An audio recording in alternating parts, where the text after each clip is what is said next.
In July 2016, a young ghost hunter died in mysterious circumstances after visiting a supposedly haunted property. Authorities hastily ruled it a suicide, but this was not a satisfactory answer for many people, including those closest to him, who were still trying to understand the strange death of Gaurav Tiwari. India, a jewel in the crown of the Asian landmass, occupying its very own tectonic plate, is a country so large it is often referred to as a subcontinent. Rich in culture, history and resources, India should be one of the world's foremost superpowers, but sadly, this is not the case, for she has rarely ever had chance to shine. No stranger to plight, bloodshed and plunder. She was suffocated for centuries under the might of imperial dominance, and much of what made her both unique and beautiful was either stolen, suppressed or amalgamated by the colonial powers that govern there, but not anymore.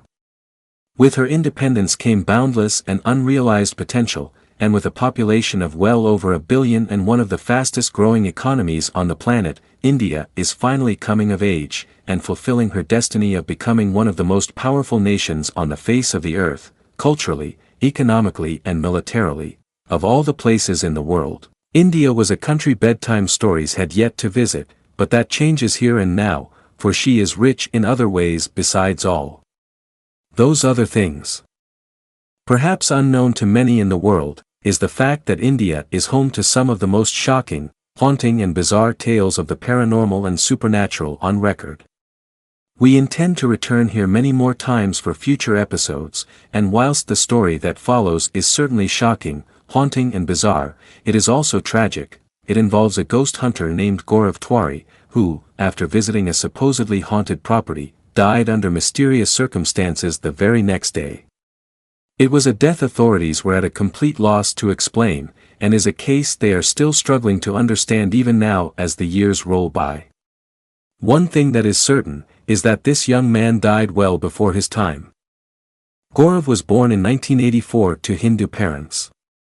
From a young age, he expressed an interest in films, and told his mother and father that he wished to be an actor. After leaving school, he auditioned and was successful in landing a few minor roles in TV adverts and shows. At the age of 18, he felt like he was finally beginning to realize his dream, as he was cast in a number of films, notably December 16th and later, Tango Charlie.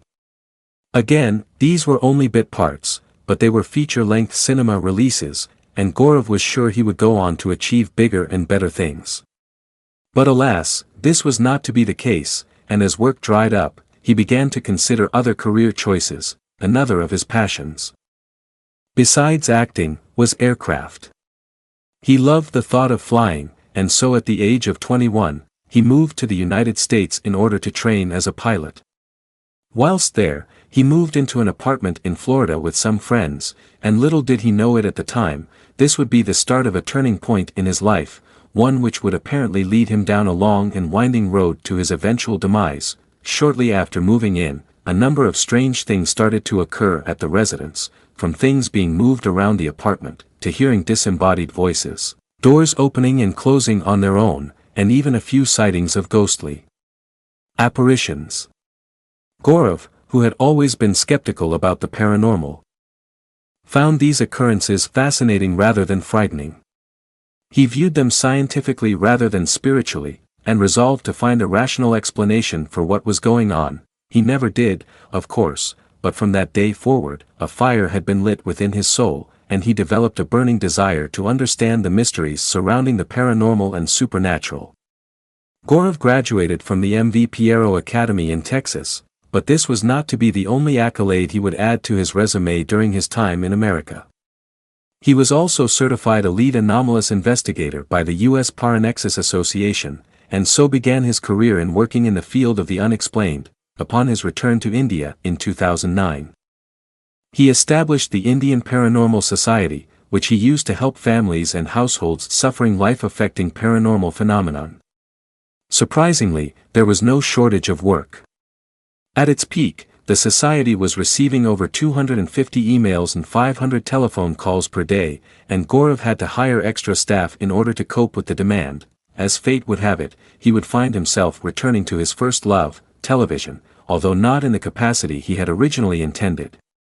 Such a high volume of work inevitably invited media attention, and Gaurav was approached by various networks asking him to appear in their TV shows regarding the paranormal. He agreed, and made his return to the small screen in the perhaps inappropriately titled MTV Girls' Night Out. Although this sounds more like a program which chronicles the adventures of women during alcohol-fueled nights out on the town, it was in fact a serious reality TV show about ghostly events, involving eyewitnesses and filming on location where sightings apparently took place. He then went on to appear in Bhatia as a paranormal expert and lead investigator, describing the many different types of activity and his reasoning behind them. It was 2014 that would be the year he rose to international prominence in the paranormal field, working with a multinational team of experts from the US, UK and Australia. Gaurav would lend his expertise in helping to create the series Haunting Australia, and took part in all of the investigations. He was fearless during filming, and would often volunteer to do solo stints in various parts of whichever location they were investigating. For example, in episode 3, he willingly climbed inside the morgue chiller in an abandoned mental asylum, and was left alone for well over an hour.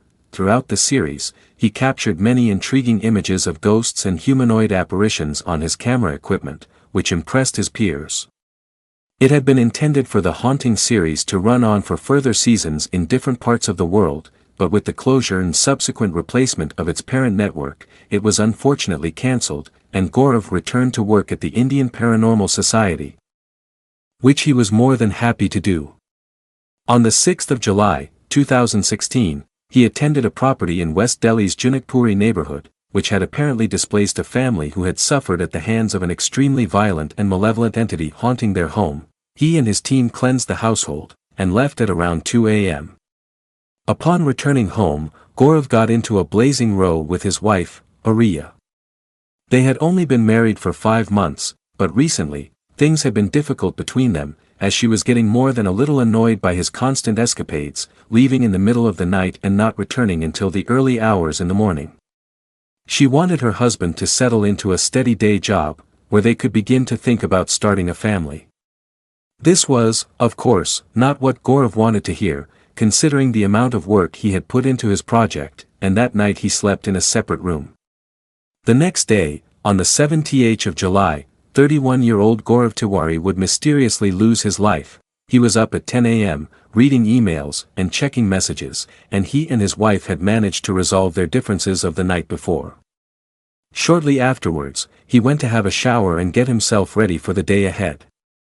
At around 11 a.m., Ariya, who was sitting in the living room with her father-in-law, heard a loud thud in the bathroom upstairs. At first, she thought nothing of it, but after a few minutes, went to investigate just in case. The bathroom door was locked from the inside, but there were none of the usual sounds of a tap running or a shower splashing off skin. Instead, it was eerily quiet. Ariya knocked on the door and called out to her husband, but there was no reply. She soon summoned Gaurav's father, who was able to force the door open, and upon entering the bathroom, they found Gaurav lying on his back, eyes bulging, sweating profusely and gasping for air. He was rushed to the hospital, where he died shortly afterwards. Sadly, doctors were unable to resuscitate him. Medical professionals at the hospital noted that he had a thin, dark line of bruising all around his neck, something that his family members had not noticed when they found him. The cause of death was determined to be asphyxiation, but despite this, a few of to falsely report that he had suffered a heart attack. Authorities, on the other hand, were convinced that Tiwari had hung himself and delivered this version of events to the press. Foul play was not suspected, as there was no other way into the bathroom besides the door, which had been locked, and both Ariya and Gaurav's father would have noticed someone entering the property from the ground floor, as it was largely open plan. However, there were a number of problems with this conclusion. Firstly, no noose of any kind, makeshift or otherwise, was found in the bathroom. If he had hung himself, what had he used? Secondly, Gaurav was said to be very happy. He had shown no signs of depression in the weeks and months leading up to his death, nor had he expressed any suicidal thoughts. He was newly married, had a nice home and was earning decent money from his work, so why would he take his own life? Of course, the reasons for suicide are deep and varied, and just because someone experiences successes in life does not mean that they do not struggle with other demons, but surely this sort of thing would manifest in their day-to-day demeanor. Gaurav's father, on the other hand, is convinced that his son died at the hands of something unexplained.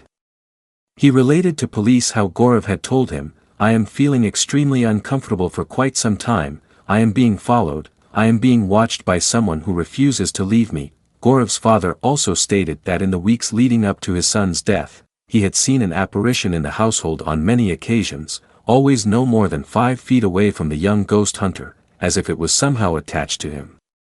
Finally, in a twist that might be seen as somewhat prophetic, Gaurav had previously mentioned such marks like the one found around his neck when sitting down to dinner with his family, saying that they are injuries inflicted by vengeful spirits. So are we to believe that Gaurav was killed by something paranormal? Or was it something altogether more rational? Perhaps a death by natural causes, which experts are yet to fully understand. After all, medical professionals have provided little in the way of answers, besides the fact that he died of asphyxiation. They have not determined how or why that asphyxiation occurred. Police, on the other hand, are adamant that this was a suicide, even though nothing about the scene of the incident or aspects of Gaurav's life seem to point in this direction, but this is the only explanation that they have, and the only explanation that they can realistically give. We may never fully understand what happened to Gaurav Tiwari.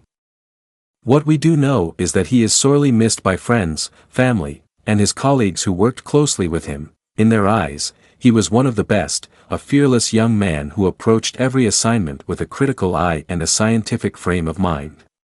In many ways, he did not believe in the paranormal. He theorized that the majority of hauntings were manifested by those who experienced them. In other ways, he did believe, and maybe that is what eventually took its toll on this young man's mind. Gaurav visited and investigated over 6,000 haunted locations in his short life, and he helped countless people and families along the way. He was a tenacious individual who gave everything to the pursuit of knowledge and understanding. We can only hope that one day, someone is able to finish the work he started.